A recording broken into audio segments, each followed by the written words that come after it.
गजबको चमत्कार के भयो नेपालको राजनीतिमा केपी ओली र प्रचण्डलाई कुन फ्याक्टरले मिलायो, कसरी यिनीहरू विजातीय तत्त्व, तेल र पानी जस्तो तत्त्व एक ठाउँमा कसरी जेनिफर लोपेजको गीत जस्तो एकै रातमा हिट हुने गरी, भाइरल हुने गरी कुनै कुरा बोलिदिने, त्यसको जिम्मेवारी नलिने, अनि त्यसपछि एकदम अब तितो सत्य र जिरे खोर्सानी टाइपले मिडिया हाइप खोज्ने, पब्लिसिटी स्टन्ट खोज्ने बानी पनि हाम्रो नेपालको राजनीतिज्ञहरूको छ।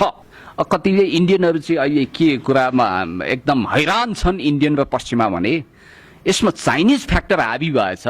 भित्रभित्रै हामीले चालै नपाउने गरी भित्रभित्रै खिचडी पाकिसकेछ, त्यसको धुवा आएको पनि हामीलाई सङ्केत भएन। त्यसकारण हामी त थाङ्नामै सुत्यौँ भनेर उनीहरू अहोरात्र अहिले एकदम टेन्सनमा छन्, निन्द्राका दबाईहरू सायद खाइरहेका होलान्। नमस्ते, म प्रियङ्का कार्की, यहाँहरू हेर्दै हुनुहुन्छ canadaNepal.net अनलाइन टिभी।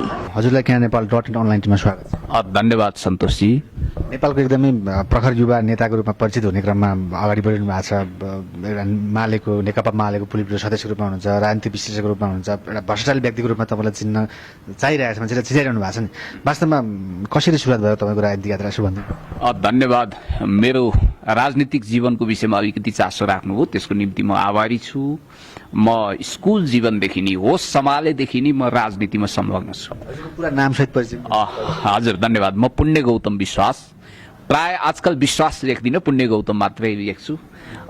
त्यसकारण यो युट्युब मिडिया आदि इत्यादिमा पनि यो विश्वास भन्दा पनि पुण्य गौतम बढी लेखिन्छ, बोलिन्छ होइन। त्यसकारण म चाहिँ निजगढमा जन्मेँ, उतै हुर्केँ। म क्लासमा सधैँ फर्स्ट स्टुडेन्ट हो। मैले MA सम्मको शिक्षा हासिल गरेको छु। त्यसपछि म राजनीतिमा चाहिँ मलाई लाग्छ 10-11 वर्षकै उमेरदेखि मेरो इन्ट्रोड्युसिङ भयो। पञ्चायत कालमा 2045 सालदेखि म अनवरत रूपमा राजनीतिमा छु। राजनीति गर्छु, राजनीतिक विश्लेषण गर्छु, त्यसपछि अन्तर्राष्ट्रिय मामिलामा चासो राख्छु, त्यसको इन्टरप्रिटेसन गर्छु, लेख्छु। मेरा कैयौँ आर्टिकलहरू पनि अङ्ग्रेजी नेपाली माध्यमका भाषाका आर्टिकलहरू पनि प्रकाशित छन्। कान्तिपुर अन्नपूर्ण पोस्ट लगायतका पत्रिकामा पनि कुनै समय प्रकाशित हुन्थे। अहिले पनि म यी कुराहरूमा चासो राख्छु। मूलतः अहिले साङ्गठनिक काममा छु। तपाईँले भनिहाल्नुभयो, म नेकपा मालेको अहिले पोलिट ब्युरो सदस्य छु। यो सँगसँगै युवा नेताको रूपमा हुनुहुन्छ, तपाईँको भाषण गर्ने शैली पनि वास्तवमा दमदार भन्ने हिसाबमा सबैले चिनिरहनु भएको छ। पहिला पुराना पुस्ताका अथवा योभन्दा अगाडिका दिवंगत मदन भण्डारीको जस्तै अथवा त्योभन्दा अर्को तरिकाले दिने भाषण शैलीको तपाईँ नेताको रूपमा अथवा तत्कालीन अहिलेका गगन थापाभन्दा खतरा भाषण दिने भन्नेमा पनि चिनिनुहुन्छ नि। यो कसरी तपाईँकोमा यो ऊर्जा चाहिँ कसरी आयो? म प्रति तपाईँहरूको सदाशयता र वास्तवमा तपाईँहरूले पनि पब्लिक पल्सलाई छाम्नु भएको होला। तपाईँहरूले मेरो विभिन्न भिडियोहरू हेर्नुभएको होला, मेरो प्रस्तुतिहरू थाहा पाउनु भएको होला। त्यो आधारमा तपाईँहरूले मूल्याङ्कन गर्नुभयो, त्यसप्रति म विशेष आभारी छु। म सुरुदेखि नै वास्तवमा राजनीति गर्ने मान्छेसँग 2-3वटा कुराको कला हुनुपर्छ। एउटा प्रस्तुतिकरण सशक्त हुनुपर्छ, अर्को लेखन हुनुपर्छ, ऊ इन्टेलेक्चुअल पनि हुनु जरुरी छ र कुशल संगठक पनि हुनुपर्छ। अब आजकल त कुण्ड कुण्ड पानी मुण्ड मुण्ड बुद्धि भने जस्तो आफ्नो तरिकाले इन्टरप्रिटेसन गर्ने अनि विषयवस्तुलाई आफ्नै ढङ्गले प्रस्तुत गर्ने जुन खालको प्रवृत्ति छ, एकदम स्टेरियो टाइपले मोनोटोनस तरिकाले बोल्ने, विषयवस्तु प्रस्तुत गर्ने जुन ढाँचा शैली छ, त्यसबाट अलिकति टिपिकल प्रस्तुति हुनुपर्छ। खास गरी अब स्वर्गीय मदन भण्डारी त नेपाली राजनीतिक आन्दोलनको सबभन्दा प्रखर वक्ताको रूपमा चिनिनु भएको छ। मेरो तुलना उहाँसँग गर्नु भनेको वास्तवमा मेरो एउटा सौभाग्य पनि हो। साँच्चै भन्ने हो भने मल्टिपार्टी डेमोक्रेटिक सिस्टममा तपाईँले कम्पिटिसन गर्दाखेरि केही सर्टेन नर्म्स एन्ड भ्यालुजलाई फलो गर्नुपर्ने हुन्छ। त्यसकारणले मलाई लाग्छ ढिकी जस्तो स्थिर भएर बस्ने मान्छे नेता हुन सक्दैन। ऊ डाइनामिक हुनुपर्छ, भर्सटाइल हुनुपर्छ। आजको देश र दुनियाँमा तपाईँले आफ्नो प्रतिभालाई सशक्त रूपमा प्रस्तुत गर्नुभयो भने तपाईँको निम्ति स्पेस हुन्छ। तपाईँ हर क्षेत्रमा कम्पिट गर्नको निम्ति तपाईँसँग एसेन्सियल योग्यता हुनु जरुरी छ। नेपालको राजनीतिमा हेर्ने भने प्राय टप लिडरहरू एउटा एक किसिमको बाटोमा हुन्छन्।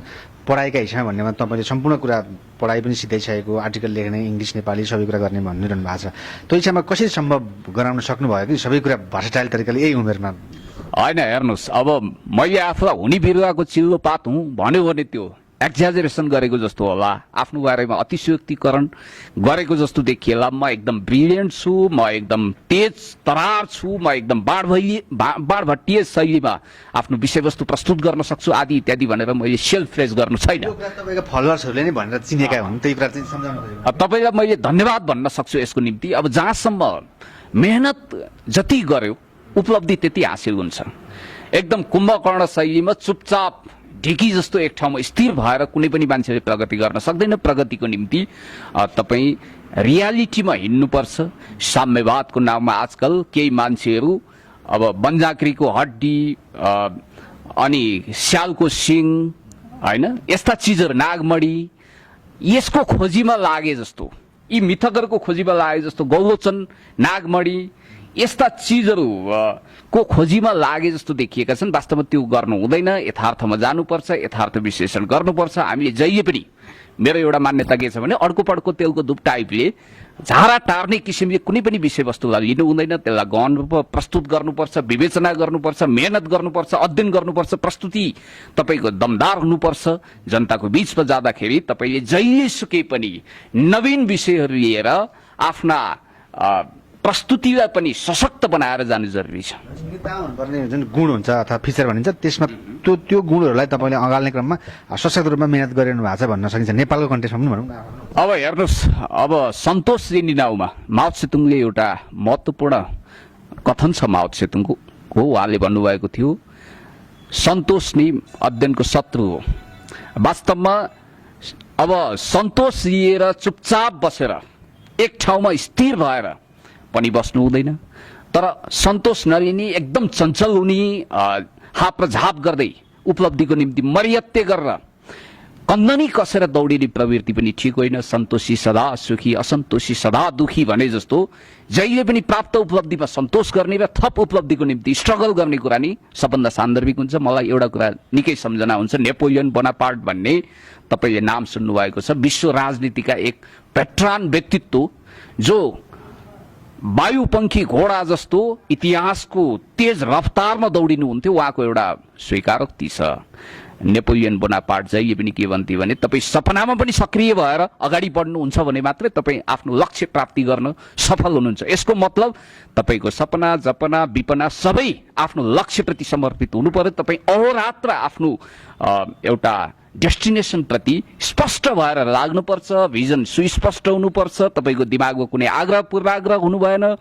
कसैप्रति तपाईँ मर्यात्य गरेर हुरुक्क हुने, कसैप्रति एकदम घृणा वैरभाव गर्ने यो प्रवृत्तिलाई पनि हामीले कन्डेम गर्नुपर्छ, घृणा गर्नुपर्छ। वास्तवमा भन्ने हो भने वैज्ञानिक ढङ्गले सोचेर सन्तुलित ढङ्गले विषयवस्तुलाई प्रस्तुत गरेर जिन्दगीलाई एक हिसाबले भन्ने हो भने सादा जीवन उच्च विचारको फर्ममा लानु जरुरी छ। तपाईँले आफूलाई जस्तै लिडरसिप भन्नुपर्ने गुण त्यो हिसाबमा हजुरले पहिलेदेखिको आफूले पढ्नमा अलिकति माहिर जस्तो अथवा त्यो भनिरहँदाखेरि राजनीतिलाई त फोहोरी खेल हुन्छ नि, तपाईँले यही कुरामा चाहिँ लाग्नुपर्ने कारण चाहिँ किन नि? होइन, अब यसलाई डर्टी गेम भनेर जसरी विषयवस्तुलाई विकृत गराइएको छ, वास्तवमा राजनीतिक डर्टी गेम चाहिँ होइन, यहाँ फोहोरी खेल बनाइयो। नेपालमा चाहिँ यस्तो छ होइन, नेपालमा थर्ड वर्ल्ड कन्ट्रीको एउटा सनातन खराब परम्परा के भने राजनीतिमा ब्याक बेन्चरहरूको इन्ट्रोड्युसिङ हुन्छ, तिनीहरूको प्रवेश हुन्छ। त्यसपछि स्वाभाविक रूपमा राजनीतिले गतिलो कोर्स दिन सक्दैन। तपाईँको के हुन्छ भने मूल सफा भएन, नदी सफा बग्छ। मूलै धमिलो छ भने त हामी सफा पानीको परिकल्पना गर्न सक्दैनौँ भने जस्तै हामीले राजनीतिमा होनहार प्रतिभाहरू, देशभक्त व्यक्तित्वहरू, क्षमताशील र एकदम हेल्दी मानसिकताका व्यक्तिहरू यदि प्रवेश गर्छन् भने निश्चित रूपमा राजनीति सप्रिएर जान्छ। प्लेटोको एउटा मान्यता छ नि, राजनीतिमा जब गलत मान्छेहरूले स्पेस दिन्छन्, भाषा यही नभए पनि जब गलत मान्छे हावी हुन्छन् भने सही मान्छे विस्थापित हुन्छ। त्यसकारण अलिकति क्षमताशील मान्छेले नि राजनीतिमा स्पेस दिनु जरुरी छ। जब क्षमताशील फर्स्ट बेन्चर समाजका सबैभन्दा उत्कृष्ट माइन्डहरूले राजनीतिमा स्क्याप गर्छन्, त्यसबाट भागदौड गर्छन् भने निश्चित रूपमा राजनीतिमा गलत मान्छेहरू हावी हुन्छन्। नेपालको अहिलेको सबभन्दा ठुलो विडम्बना भने पनि यही हो। र नेपालमा अहिले अब हाप र झाप गर्ने, अब झेलझाल पेलपाल ठेलठाल गर्ने प्रवृत्ति धेरै छ। अब नेताहरूको प्रवृत्ति पनि कस्तो देख्नुहुन्छ भने तपाईँ तामा तुलसी भाकेर क्रिया कसम खाएर जनतालाई यो गरिदिन्छु ऊ गरिदिन्छु, एउटा प्रेमीले प्रेमिकालाई फकाए जस्तो, जुनतारा झारिदिन्छु भनेर आश्वासन दिए जस्तो त्यसरी आश्वासन दिने यो खालको प्रवृत्ति मौलाएको छ। वास्तवमा यो गलत छ। जति गर्न सक्नुहुन्छ तपाईँले त्यति भन्नु पर्यो। नेपालको आर्थिक सामाजिक राजनीतिक रूपान्तरणको निम्ति तपाईँले गर्न सक्ने कन्ट्रिब्युसन के हो? तपाईँले नेपाललाई आर्थिक रूपमा सामाजिक हिसाबले नेपाललाई सुनको लङ्का बनाउँछु भनेर कमिटमेन्ट गर्नुहुन्छ भने कमसे कम तपाईँले अब विकासको केही निर्माणको केही खाकाहरू त दिनु पर्यो नि। तपाईसँग खाका पनि छैन, तपाईसँग योजना पनि छैन। तपाईँ उही झुम्के बोलाखी ल्याइदिन्छु भनेर कुनै सुन्दरीलाई फकाए जस्तो अनेक फुलझडी भाषाहरू प्रयोग गरेर कसैलाई कन्भिन्स गर्ने कोसिस गर्नुहुन्छ र तपाईँले त्यसको 1% पनि पुरा गर्न सक्नुहुन्न भने स्वाभाविक रूपमा जनता तपाईँप्रति फ्रस्ट्रेट हुन्छन्। राजनीतिप्रति वितृष्णा हुनुको एउटा मूल कारण यो पनि हो। यिनै कुराले गर्दा विश्वभरिको राजनीति र नेपालको राजनीतिको परिभाषा नै फरक भन्न सकिन्छ। नेपालको राजनीति के जस्तो लाग्छ? होइन, हेर्नुहोस्, राजनीति भनेको साँच्चै भन्ने हो भने देउरालीका देवदेवतालाई पाती चढाउने वा अब भन्ज्याङका मानेहरूलाई मनाउने खेल पनि होइन। राजनीति भनेको समाज सेवाको सबैभन्दा उत्कृष्ट माध्यम हो। राजनीति भनेको नीतिहरूको राजनीति हो। त्यसकारणले गर्दाखेरि राजनीतिमा यदि तपाईँ आउन चाहनुहुन्छ, तपाईँ आइरहनु भएको छ, राजनीतिमा तपाईँले केही योगदान गर्न चाहनुहुन्छ भने तपाईँ हेल्दी मानसिकता सहित, स्वस्थ मानसिकता सहित देशभक्तिपूर्ण चिन्तन लिएर मनसा वचना कर्मणा यो देशलाई छातीभरि सजाएर तपाईँ अगाडि आउनु जरुरी छ। राजनीतिमा तपाईँ यदि जालजेल कपट हिंसा हत्या लुटको चेतना लिएर यदि आउनुहुन्छ, कसैलाई तपाईँले जालजेल गरेर समाप्त पार्ने थाङ्नामा सुताउने त्यो खालको चिन्तन लिनुहुन्छ भने निश्चित रूपमा त्यसको पतन अवश्यम्भावी छ। राजनीति आज धमिलो छ। यसको मतलब यो होइन कि पीबी शेलीको एउटा कविताको अंशलाई तपाईँले उद्धृत गर्न उपयुक्त होला। पीबी शेली भन्छन्, शिशिर त आइसक्यो, बसन्त आउन कति बाँकी छ। विश्व प्रसिद्ध कवि पीबी शेलीको यो भनाइलाई तपाईँले यदि आत्मसात गर्नुहुन्छ भने वास्तवमा अहिले अँध्यारो छ, अहिले ग्रहण लागेको छ। यसको मतलब यो होइन कि भोलि झलल्ल सूर्य उदाउने छैन। निश्चित रूपमा उदाउने छ। नेपालको सामाजिक आर्थिक राजनीतिक रूपान्तरणको निम्ति सबैले योगदान गर्ने स्पेस अवश्य प्राप्त हुनेछ। वास्तवमा भन्ने हो भने जालजेल कपट टिकडम आदि इत्यादि को स्पेस धेरै रहँदैन। त्यस्ता व्यक्तिहरू प्रकारान्तरले इतिहासमा डाइनोसर भएर समाप्त हुनेछन्, मटियामेट नामेट हुनेछन्। त्यसकारणले गर्दाखेरि राजनीतिमा मूल्य वत्तालाई स्थापित गर्नु पर्यो। भ्यालु लेस पोलिटिक्स होइन, भ्यालु बेस पोलिटिक्समा जानु पर्यो। तपाईँ नेपाल जस्तो देश चाहिँ विकासबाट उन्मुख हुन नसकेको एउटा बाधक राजनीतिक अस्थिरता भएको देशमा चाहिँ राजनीति गर्न हिँडिरहनु भएको छ। नेकपा माले नै रोज्नुपर्ने कारण चाहिँ के नि? देशको विकास परिवर्तन गर्ने क्रममा के अरूभन्दा फिचर छ? तपाईँ सँगसँगै सम्बन्धित कुराहरू के छ? अब हेर्नुहोस्, नेकपा माले राष्ट्रभक्ति र जनवादी मान्यता लिएर अगाडि बढेको पार्टी हो। त्यसकारण पार्टी भन्छ नि होइन, फुटेर गयो होला, म मान्छु। फुट्न त हरेक पार्टी फुटेर आछन्। 7 सालमा एउटा 2006 सालमा पुष्पलाल संस्थापक महासचिव भएको कम्युनिस्ट पार्टी एक डिक्का थियो। प्रकारान्तरले त्यो विभिन्न टुक्रामा बदलियो। तपाईँलाई थाहा छ, नेपालको राजनीतिक आन्दोलनमा कन्ट्रिब्युसन गर्ने हर नेताहरू एउटै पार्टी भएर एउटै लाइनमा सधैँ रक्सोल टु वीरगञ्जको घोडा जस्तो एउटै टाप लगाएर एकै खालको दृष्टिकोण बनाएर हिँडेको देखिँदैन। किनभने राजनीति भने गतिशीलता पनि हुन्छ। सिद्धान्तमा जब विचलन आउँछ भने डेफिनेटली त्यहाँ फुट पनि हुनसक्छ। त्यसकारणले गर्दाखेरि फेरि फुट राम्रो हो, फुट हुनुपर्छ भन्ने मान्यता मेरो छैन। कहिलेकाहीँ राष्ट्रप्रति कसैले गद्दारी गर्यो भने त्यहाँ फुट आउन सक्छ। देशभक्तहरूले नयाँ बाटो तय गर्नुपर्ने हुनसक्छ। क्रान्तिकारीहरूले आफ्नो एउटा बाटो सजाउनु पर्ने हुनसक्छ। तर आफ्नो निहित स्वार्थको निम्ति, आफ्नो खेल, आफ्नो दुनु सजाउनको निम्ति यदि कसैले फुट पार्छ पार्टीमा, त्यस्तो खालको फुट विभाजन हुन्छ भने वास्तवमा त्यो चाहिँ भर्सना योग्य हुन्छ। अब नेकपा माले राजनीतिक सांगठनिक रूपमा त्यस्तो विशाल हात्ती पार्टी होइन। हामी यो दावी गर्दैनौँ कि नेपाली क्रान्तिको सम्पूर्ण गोवर्धन पहाड हामी नै उठाउँछौँ, त्यसको ठेकदारी हामी लिन्छौँ। अब लोकतन्त्रको समुद्र मन्थन गर्दा जति पनि अमृतहरू पैदा हुन्छ त्यो हामी नै खान चाहन्छौँ पनि भन्दैनौँ हामी। हलाहल विष पैदा भएपछि त्यो विष निलेर नीलकण्ठ हुने तागत, त्यो खालको व्यक्तित्व र कृतित्वको नेपाली राजनीतिमा अभाव छ। तपाईँलाई एउटा कुरा म निवेदन गर्न चाहन्छु। तपाईँ यस्तो प्रखर व्यक्ति हुनुहुन्छ, देशलाई परिवर्तन गर्ने एउटा टप लिडरमा पुगेर एउटा केही गर्ने भन्ने सोचमा हिँड्नु भएको छ। नेकपा मालेको पार्टीको पोलिट ब्युरो सदस्य भएको नाताले र पछि करियर डेभलप हुने क्रममा यो पार्टीबाट एउटा विशेष पदमा पुगेर नेपाललाई केही परिवर्तन गर्न सक्छु भन्ने आँट कतिसम्म लिनुहुन्छ? अब भित्री हेर्नुहोस्, राजनीतिमा धुमकेतु जस्तो, रातारात उल्कापात जस्तो उदाएका पात्रहरू चिरस्थायी हुन्छन् यो जरुरी छैन।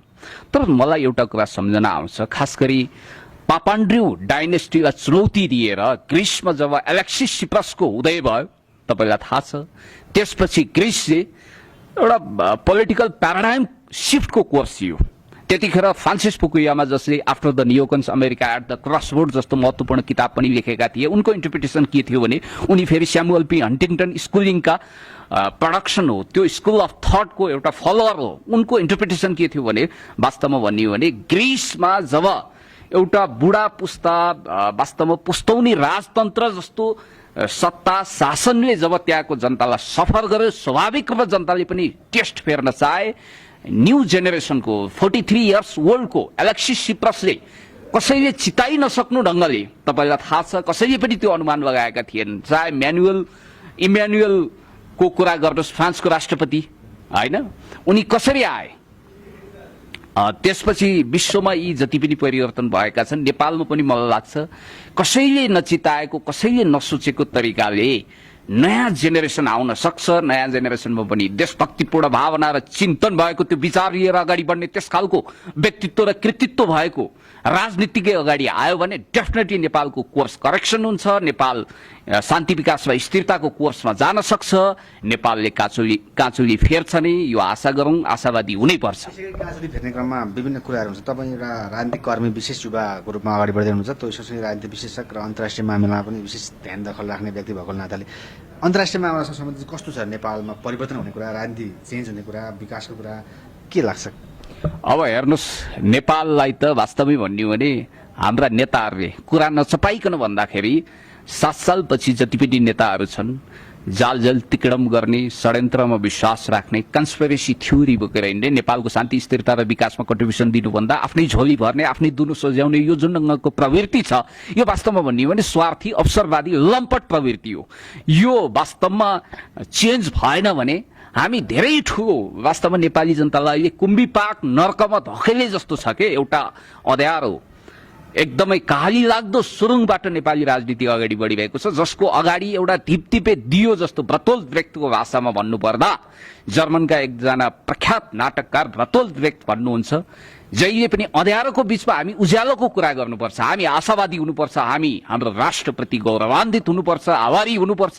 हाम्रो देश हिजो पनि महान थियो, आज केही कुतत्त्वहरूले देशलाई कमजोर बनाउने कोसिस गरिरहेका छन्, तर हामी यसबाट मुक्तिको उपाय खोजिरहेका छौँ। यसको उपाय के हो भन्दाखेरि पहिलो कुरो त तपाईँले राजनीतिमा त्यस्ता व्यक्तिहरू प्रभावी हुनु पर्यो जसको हृदयमा देश सजिएको छ, सगरमाथाको गौरव उसले हर हमेशा याद गरेको छ, 24 आवर्स उसले देशलाई कसरी कन्ट्रिब्युसन गर्ने भन्ने कुरा मात्रै सोचिरहेको हुन्छ। त्यस खालको व्यक्तित्व, त्यस खालको टिम, म कुनै चुके ल्याङ जस्तो हिरोको पनि कुरा गरिरहेको छैन, त्यस खालको व्यक्तित्वको एउटा टिम आइसकेपछि डेफिनेटली नेपालमा शान्ति स्थिरता र विकासले गति लिनेछ।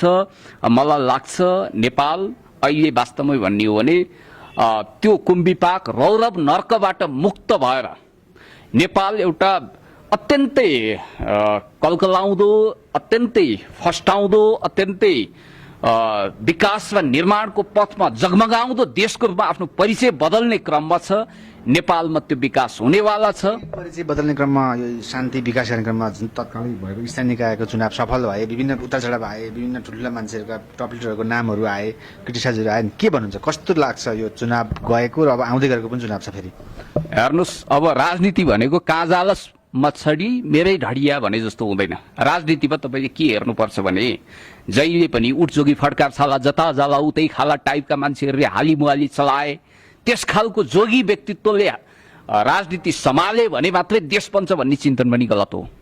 राजनीति भनेको त वास्तवमै सात्विक चिन्तन लिने, तर राजनीतिमा कमान्डिङ व्यक्तित्वको आवश्यकता हुन्छ। अहिले नेपालको वर्तमान परिदृश्यमा के देखिन्छ भने जोसँग नैतिकता छ, जोसँग मूल्य मान्यता छ उसँग पावर छैन, जोसँग पावर छ उसँग मूल्य मान्यता छैन, त्यसको अनिकाल खडेरी छ। वास्तवमा यो कन्ट्राडिक्सनबाट हामीले मुक्ति खोज्नुपर्छ। र तपाईँलाई एउटा कुरा भनौँ, राष्ट्रमाथि तपाईँले न्याय गर्न सक्नु भएन, राजनीतिलाई विकृत बनाउनु भयो, राजनीतिमा तपाईँले जालजेल कपट षड्यन्त्रलाई स्वीकार्नु भयो, राजनीतिमा जसले जे माग्छ त्यो दिँदै हिँड्नुभयो, जति बुँदै पनि सम्झौता गर्दै हिँड्नुभयो भने तपाईँले इन्टरनेसनल उदाहरण हेर्नुपर्छ। कसरी तपाईँलाई थाहा छ इन्डोनेसियाबाट कसरी अलग भयो, इन्डोनेसियाबाट कसरी अब त्यहाँ एउटा राज्य नै अलग भयो नि त, इस्टिमोर कसरी अलग भयो। इरिट्रिया र इथियोपिया हिजो एउटै देश थिए, आज दुईवटा देश कसरी भयो। चेकोस्लोभाकिया भन्ने हिजो पूर्व साम्यवादी देश समाजवादी देश आज हेर्दा हेर्दै चेक र स्लोभाकमा बदलिएको छ। विश्वको इतिहास हामी हेर्न सक्छौँ। अहिले क्याटालोनियामा जुन जनमत संग्रह हो त्यसको म्यान्डेट हेर्नुहोस् त कति डरलाग्दो छ।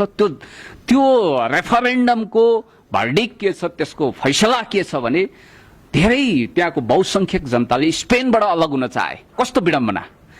जनसाङ्ख्यिक रूपमा नेपालीहरूलाई अल्पसंख्या बनाएर भोलि यदि तराईलाई यो शब्दमा प्रयोग गर्न चाहँदैन ती माफ गर्नुहोला, नेपाल एकीकृत छ, नेपालको नेशनल सोभरेन्टी र टेरिटोरियल इन्टिग्रिटीमाथि कसैले पनि दखलअन्दाजी गर्न सक्दैन भन्ने मान्यता प्रस्तुत गर्दा गर्दै पनि एउटा तितो सत्य के छ भने भोलि यो प्रदेश सभा बनाएर एक मधेस एक प्रदेशको खेलोफड्को गर्ने, त्यसपछि प्रकारान्तरले बहुराष्ट्रिय राज्यको मान्यता स्थापित गरेर कतिपय बुद्धिजीवी विद्वान इन्टलेक्चुअलहरू जो इन्डो वेस्ट गठबन्धनमा एकदम रेडिमेड एजेन्डा लिएर हिँडेका छन् त्यस्ता मान्छेहरूले पनि पीड गरिरहेका छन्, इन्टरप्रिटेसन गरिरहेका छन्, मिस इन्टरप्रिटेसन गरिरहेका छन्। तपाईँलाई एउटा दुर्भाग्यपूर्ण स्थिति भोलि के फेस गर्नुपर्ने हुन सक्छ भने भोलि यदि रेफरेन्डम भयो, जनमत संग्रह भयो र हामी वास्तवमा बहुराष्ट्रिय राज्य अन्तर्गत नेपाल एउटा छुट्टै देश हो, मधेस एउटा छुट्टै देश हो, हामीलाई हाम्रो जमिन चाहिएको छ भनेर यदि त्यस्तो खालको विखण्डनकारी तत्त्वले रेफरेन्डम गर्यो, जनमत संग्रह गर्यो भने डेमोक्रेसीमा त तपाईँले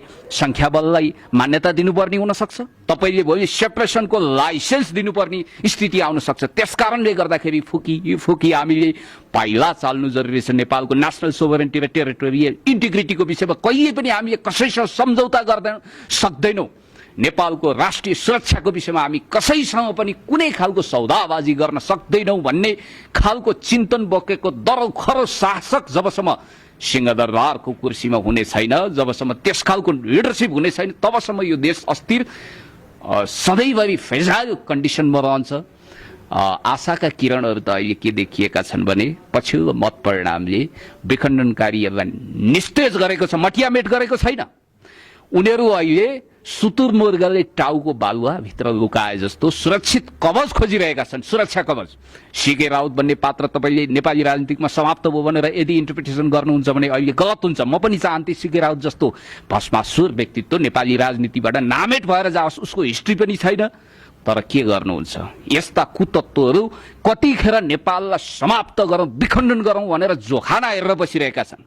हिजो केपी ओलीजीले एउटा प्रोग्राममा त बोल्नुभयो, अब वामपन्थीहरूको कुण्डलीमा बहुमत लेखेको छ भनेर।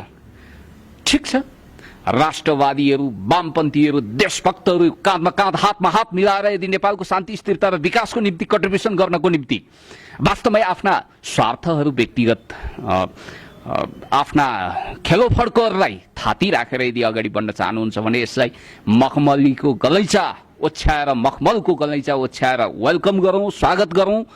अब होइन, यो कुरा सिरियसली भनिएको छैन, तुजुक देखाइएको हो। वास्तवमा बहुमतको झुसिलो डकार दे कसैलाई आतंकित बनाउन खोजिएको भने फेरि यो राम्रो पनि हुँदैन। म सोध्छु, जस्तै हिजो नेपालको राजनीतिमा एउटा चमत्कार जस्तो भयो, वाम एकता घोषणा भएको कुरालाई कसरी लिनुहुन्छ तपाईँले? तपाईँ राजनीति विश्लेषक भएको नाताले के बुझ्नु? अब हेर्नुहोस्, कतिपय शक्ति यस्ता छन् जसको निम्ति तपाईँले बुढापाकाको शब्द सापट लिएर भन्नुपर्दा छुचुन्द्राको टाउकोमा चमेलीको तेल भनिदिन सक्नुहुन्छ यो एकतालाई। कतिपय शक्तिहरू नेपालको इतिहासमा डाइनोसर भएर समाप्त हुने क्रममा थिए, तिनीहरूको पनि उद्धार भएको छ। म यो समूहको नाम लिन्न, व्यक्तिको नाम लिन चाहन्न। उद्धार भएको क्रममा त नयाँ सिद्धे डाक्टर बाबुराम भट्टराईको नाम चर्चा आइरहेछ भन्न सकिन्छ, अथवा तपाईँको विचारमा चाहिँ के जस्तो लाग्छ? होइन, डाक्टर बाबुराम भट्टराईलाई मेन्सन गर्नुपर्छ यो जरुरी छैन। कतिपय त्यस्ता शक्ति र पार्टी व्यक्तिहरू यो उद्धारको क्रममा वास्तवमा उनीहरूको पनि उपचार हुने, उद्धार हुने क्रम चलिरहेको छ। मलाई लाग्छ प्रकारान्तरले अब म पनि एउटा कुरा के अनुसन्धान गरिरहेको छु, के स्टडी गरिरहेको छु भने खास गरी भारतीय तत्त्व इन्डो वेस्ट अहिले पटुकी कसेर, कम्मर कसेर अहोरात्र के कुराको अनुसन्धान गरिरहेको छ भने उनीहरूलाई त दिउँसै जुन तारा देखियो, उनीहरू त चकित छन्, एकदम यति लामो जिब्रो काटेर हेरिरहेका छन्, सोधिरहेका छन्, होइन यो गजबको चमत्कार के भयो नेपालको राजनीतिकमा केपी ओली र प्रचण्डलाई कुन फ्याक्टरले मिलायो, कसरी यिनीहरू विजातीय तत्त्व, तेल र पानी जस्तो तत्त्व एक ठाउँमा कसरी मिलेछ लाग्छ? यो विषयमा मैले 2 मिनट लिएर केही कुरा भन्नुपर्ने जरुरी देख्छु। म क्यानाडा नेपाल जस्तो महत्त्वपूर्ण युट्युब च्यानलले यो प्रश्न सोधिसकेपछि मेरो दायित्व के हुन्छ भने कम्तीमा मैले बुझेको कुरा एक्सप्रेस गरौँ, मेरा अभिव्यक्तिहरूलाई सम्प्रेषण गरौँ भन्ने मेरो चाहना हुन्छ। त्यसकारण म तपाईँलाई यति मात्रै निवेदन गर्न चाहन्छु सन्तोषजी, नेपालको राजनीतिमा लेफ्टहरू फुटेर होइन जुटेर राष्ट्र चेन्ज गर्ने, राष्ट्रलाई परिवर्तन गर्ने एउटा कोर्स, त्यो कार्यभार पूरा गर्नुपर्ने दायित्वमा थिए। त्यो नेपाल आमाको 10 धारा दूधको भार तिर्नुपर्ने दायित्वमा थिए। त्यसबाट चुक्दै थिए। मदन भण्डारी, पुष्पलाल लगायतको बीपी कोइरालाले पनि पछिल्लो 2033 सालपछि अलिकति कोर्स चेन्ज गरे र उनले आफूलाई राष्ट्रवादी किताबमा होल्ने कोसिस गरेका थिए। नभए नेपालका 101 होनार राजनेताहरूको उदाहरण दिनुस्, उहाँहरूको अधुरो सपनाको वारिसी बनेर नेपालको आर्थिक सामाजिक रूपान्तरणको निम्ति योगदान दिनुपर्ने त्यो ठेक्का लिएर भन्दिन म, अभिभारा बोकेर हिँड्नुपर्ने नेताहरू खै कता बरालिए। जेनिफर लोपेजको गीत जस्तो एकै रातमा हिट हुने गरी, भाइरल हुने गरी कुनै कुरा बोलिदिने, त्यसको जिम्मेवारी नलिने, अनि त्यसपछि एकदम अब तितो सत्य र जिरे खोर्सानी टाइपले मिडिया हाइप खोज्ने, पब्लिसिटी स्टन्ट खोज्ने बानी पनि हाम्रो नेपालको राजनीतिज्ञहरूको छ। सधैँभरि नाम होस् या बदनाम, गुमनाम नहोस् भन्ने टाइपको चाहना त कलाकारले राख्थे। त्यो त रेखा थापा र कोमल ओली राख्छन्।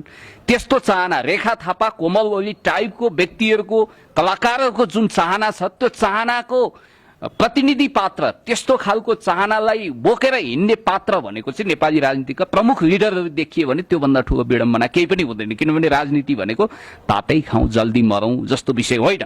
एकै रातमा प्याराडाइम सिफ्ट हुने, चेन्ज हुने विषय पनि होइन। यो इभोल्युसनको प्रक्रियामा जान्छ, कहिलेकाहीँ रिभोल्युसन पनि हुन सक्छ। अब तपाईँको गाँठी कुरामा म आउँछु। कता हो झिल्ली, कता हो गाँठी जस्तो विषयवस्तु छर्नु पनि हुँदैन जस्तो मलाई लाग्छ। अब हेर्नुहोस्, वाम एकता, वाम तालमेलको बेसुरा राग धेरैले अलापे, त्यो बेमौसमी बाजा बजिराख्यो, तर वास्तवमा त्यो सपना त पूरा भएन। हिजो पुष्पलाल पनि त्यही चाहनुहुन्थ्यो, मनमोहन अधिकारीको पनि अधुरो सपना त्यही थियो। वास्तवमा मोहन विक्रम सिंह पनि नढाँटी भन्दा छातीमा हात राखेर भन्दाखेरि मोहन विक्रमदेखि नेमकिपा अध्यक्ष नारायण मान, बिजुक्से रोहित, त्यसपछि नेकपा मालेका एउटा धरोहर, यो नेकपा एमाले स्थापनाको जगको ढुङ्गा जस्तो व्यक्तित्व कमरेड सीपी मैनालीको पनि इच्छा सायद त्यही होला। नेपाली कम्युनिस्ट आन्दोलनका श्रद्धेय व्यक्तित्वहरू जसको सपना नेपालको एकीकृत कम्युनिस्ट आन्दोलनले नेपाली क्रान्तिको कार्यभार पूरा गरोस्, देशभक्तिपूर्ण आन्दोलन टुङ्गोमा पुगोस्, नेपालमा शान्ति, स्थिरता र विकासको बालीनाली सप्रियोस्, सलह नलागोस्, कुनै कुन पुतला नलागोस् भन्ने उहाँहरूको चाहना हो जस्तो मलाई लाग्छ। यदि त्यो चाहना हो भने इमान्दारीपूर्वक अब छरिएर फुटेर होइन कि जुटेर वास्तवमा एउटा शक्ति हासिल गरेर, त्यो शक्ति भनेको आफ्नो व्यक्तिगत स्वार्थको निम्ति होइन, देश र जनताको निम्ति प्रयोग गर्ने जुन खालको भव्य शक्ति छ त्यो हासिल गर्नको निम्ति, स्टेट पावरमा जानको निम्ति स्पष्ट बहुमत ल्याउने हुन सक्छ भने त 2/3 लक्ष्य राखौँ। किनभने 2/3 लक्ष्य तपाईँले राख्नु र त्यो मिट गर्नुभयो भने तपाईँले आफ्नो तरिकाले संविधान एमेन्डमेन्ट गरेर जुन खालको विखण्डनको खेलोफडको छ त्यसलाई सदाको निम्ति समाप्त पार्न सक्नुहुन्छ। त्यो विशेष म्यान्डेट पनि तपाईँको हातमा हुन सक्छ। तर ढाँटको निम्तो खाइपत्याउनु। हिजो एङ्गेजमेन्ट भयो, पहिलेदेखि आई लभ यु भनिरहेका थिए, कसैको वान साइडेड लभ थियो होला, लभ लेटरहरू खुब लेखिए। अलिकति मेटाफोरिक भाषामा म बोल्दैछु। कहिले केपी ओलीले प्रचण्डलाई लभ लेटर लेखे होलान्, कहिले प्रचण्डले केपी ओलीलाई बडो प्रेमपूर्ण ढङ्गले, भावुक ढङ्गले सम्बोधन गर्दै लभ लेटर लेख्नुभयो होला, आई लभ यु पनि भन्नु होला। इङ्गेजमेन्ट चाहिँ हिजो भयो। हर इङ्गेजमेन्ट विवाहमा बदलिन्छ, चट सादी झट मग्नी भने जस्तो स्थिति पनि हुँदैन। मलाई लाग्छ हामी चाहन्छौँ यो पार्टी एकता होस्, होइन त्यो पनि हुन सक्छ, त्यो खतरा पनि देखिन्छ। मलाई चाहिँ जहाँसम्म एउटा बेनिफिट अफ डाउट भन्छ, अब शङ्का नगरौँ, शङ्काले लङ्का जलाउँछ, कुरो र कुरो जता लगे पनि जान्छ भन्ने एउटा उखान छ नेपालीमा। यति कुरा भनौँ कि तपाईँलाई वास्तवमा भन्ने हो भने हिजो नयाँ शक्ति, एकीकृत नेकपा माओवादी र नेकपा एमाले जो त्यो समीकरणको सबभन्दा ठुलो शक्ति हो, तिनीहरूको बीचमा एउटा गठबन्धन भएको छ जसलाई हामी नेगेटिभली नहेरौँ। त्यो गठबन्धनमा वास्तवमा नेमकिपा आउनु पर्थ्यो, त्यसपछि नेकपा मसाल आउनु पर्थ्यो र नेकपा माले जस्तो देशभक्त प्रगतिशील शक्ति पनि त्यहाँ हुनु पर्थ्यो, हामी पनि हुनु पर्थ्यो। म नेकपा मालेको पोलिट ब्युरो सदस्यको हैसियतले के निवेदन गर्न चाहन्छु भने हर कुनै देशभक्तले, हर कुनै व्यक्ति समूहले राष्ट्रलाई कन्ट्रिब्युसन गर्नको लागि एउटा ठुलो समूहमा, एउटा ठुलो शक्तिको आधारमा त्यो तागत प्राप्त गर्न चाहन्छ जसले तपाईलाई राष्ट्र परिवर्तन गर्ने ऐतिहासिक म्यान्डेट पूरा गर्ने शक्ति प्राप्त होस्। तपाईलाई थाहा छ हिजो इन्गेजमेन्ट त भयो, अब हामी कहाँ टिकाटाला भन्छ हैन त, टिकाटाला भएको छ। विवाह पनि भव्य होस्, सभ्य होस्, सभ्य भव्य विवाह होस्। अर्थात् राजनीतिक भाषामा भन्नु पर्दा यो एकीकरणको कोर्स पुर्याउनु पर्छ र त्यो तीन पार्टीको मात्रै होइन, नयाँ शक्तिलाई त सुनपानी छर्केर चोख्याएर हिजो ल्याइयो। किनभने नयाँ शक्तिले आफूलाई कम्युनिस्ट पार्टी पनि घोषणा गरेको थिएन। एउटा गजबको संयोग के भयो भने डाक्टर बाबुराम भट्टराई अब फेरि कम ब्याक टु मङ्गलमान भने जस्तो 6-8 महिना 1-2 वर्ष लकीरको फकीर भएर कुनै गल्लीमा भड्किरहनु भएको थियो। म यो भन्न चाहन्न कि उहाँ कुनै अतिरिक्त प्रेत आत्मा जस्तो कम्युनिस्ट आन्दोलनबाट भड्किएर लकीरको फकीर हुनुभएको थियो पनि भन्दिनँ, म उहाँको बालको खाल उतार्न चाहन्न, तर उहाँ कतै अलमलिरहनु भएको थियो। फेरि सही लिकमा आउनुभयो, क्या बात भनौँ अहिलेको लागि। र मलाई जहाँसम्म लाग्छ अब प्रचण्डजीको हकमा कतै यो एमालेकै कतिपय मान्छेहरूको मुखबाट यसो काने खुसी गरेको के सुनियो भने ढाँटको निम्तो भनिसकेपछि अब चाहन्छौ साँच्चीकै भोज होस्, यो ढाँटको निम्तो नहोस्। र सम्भावना के देखिन्छ भने यसपटक कतिले इन्डियनहरू चाहिँ अहिले के कुरामा एकदम हैरान छन् इन्डियन र पश्चिमा भने यसमा चाइनिज फ्याक्टर हाबी भएछ। भित्रभित्रै हामीले चालै नपाउने गरी भित्रभित्रै खिचडी पाकिसकेछ, त्यसको धुवा आएको पनि हामीलाई सङ्केत भएन। त्यसकारण हामी त थाङ्नामै सुत्यौँ भनेर उनीहरू अहोरात्र अहिले एकदम टेन्सनमा छन्। निन्द्राका दबाईहरू सायद खाइरहेका होलान्। कतिलाई त गङ्गालाल हस्पिटलको सिट पनि रिजर्भ गर्नुपर्ने भयो होला, हार्ट एट्याक पनि भयो होला, यस्तो पनि हुनसक्छ। नेपाली काङ्ग्रेसले त सिताइ नसक्नुको दुःस्वप्नको सामना गर्नु परेको छ।